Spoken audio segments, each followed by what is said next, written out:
Hi again. So today we are taking a look at the start call node. This node controls exactly what Alex says first. So I'll just show you how it works by running a test.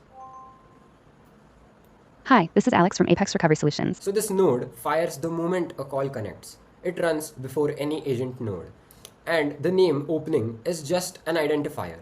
It shows on the canvas and in call logs. Greeting type controls how the opening line is delivered. Text goes through text to speech. You can also use a pre-recorded audio file instead. Greeting text is what Alex says the moment the call connects. Variables from initial context work here. Pull in the debtor's name before anything else is said. If the variable is missing from the API payload, Alex reads the raw template text out loud. So, it is advised to test with a complete payload before going live. The prompt.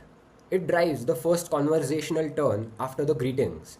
Here, Alex has one job. Confirm he's speaking with the right person. If yes, move to debt disclosure, which is the next node, also called as agent node. If wrong number, apologize and end the call. Unclear, repeat the question again. The allow interruption controls whether the caller can cut Alex off mid-sentence. Add global prompt button prepends the global node content to this prompt as we discussed in the past video. And keep it on so Alex has his persona and compliance rule from the first word. Delayed start is for outbound calls. It waits before Alex speaks, so the called party has a moment to settle. The duration between 0.1 and 10 seconds can be chosen.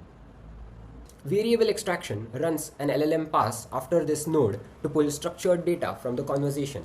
For a simple identity check, you don't need it here. Save it for the agent node when you are collecting real data. The start call node has two exits. Call continues route to the first agent node. Wrong number or early hangup goes straight to end call as we saw inside the node. You can add one start call node per workflow. So this is the start call node. In the next video, we are going to discuss the agent node. So that's it for today. I'll see you next time.